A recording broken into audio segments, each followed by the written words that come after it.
আপনিও কি যুবসাথী প্রকল্পের জন্য আবেদন করেছিলেন? প্রথম দফায় 1500 টাকা কি আপনার অ্যাকাউন্টেও ঢুকেছে? তাহলে এই খবরটা আপনার জন্য অত্যন্ত গুরুত্বপূর্ণ, কারণ এবার বড় সিদ্ধান্ত নিল বাংলার নতুন সরকার।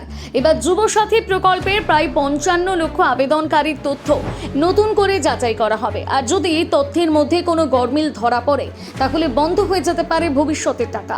মানে যে 3000 টাকা বেকার ভাতা পাওয়ার আশা করছেন অনেকেই, সেটাই হাতছাড়া হতে পারে।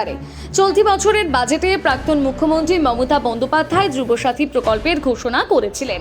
প্রথম ধাপে প্রায় 1 লক্ষ মানুষ এবং পরের ধাপে ধাপে প্রায় 55 লক্ষ আবেদনকারীর অ্যাকাউন্টে 1500 টাকা পাঠানো হয়। কিন্তু এত কম সময় বিপুল সংখ্যক আবেদন মঞ্জুর করতে গিয়ে তথ্য যাচাই নিয়ে প্রশ্ন উঠতে শুরু করে প্রশাসনের অন্দরে। সরকারি সূত্রের দাবি, অনেক ক্ষেত্রে নথিতে অসঙ্গতি ধরা পড়েছে। তাই এবার প্রত্যেক আবেদনকারীর তথ্য আবার নতুন করে খতিয়ে দেখা হবে। যদি কারো বয়স, ঠিকানা, শিক্ষাগত যোগ্যতা বা অন্যান্য তথ্য ভুল পাওয়া যায়, তাহলে পরবর্তী কিস্তির টাকা আটকে যেতে পারে। সরকার জানিয়েছে 1 জুন থেকে অন্নপূর্ণা ভান্ডারের টাকা দেওয়া শুরু হলেও আপাতত যুবসাথীর টাকার রিলিজ বন্ধ থাকবে যতক্ষণ না যাচাই প্রক্রিয়া সম্পূর্ণ হচ্ছে। তাই এবার প্রশ্ন উঠছে, তাহলে কারা এই প্রকল্পের যোগ্য? পশ্চিমবঙ্গের স্থায়ী বাসিন্দা হতে হবে, বয়স 21 থেকে 40 বছরের মধ্যে হতে হবে, কমপক্ষে মাধ্যমিক পাশ হতে হবে।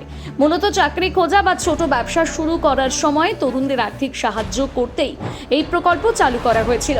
এখন প্রশ্ন একটাই, তথ্য যাচাইয়ের পর কতজনের টাকা চালু থাকবে আর কতজন বাদ পড়বেন? আপনার কি মনে হয় সরকারের নতুন করে যাচাই করার এই সিদ্ধান্ত কি ঠিক? জানাতে ভুলবেন না কমেন্ট করে।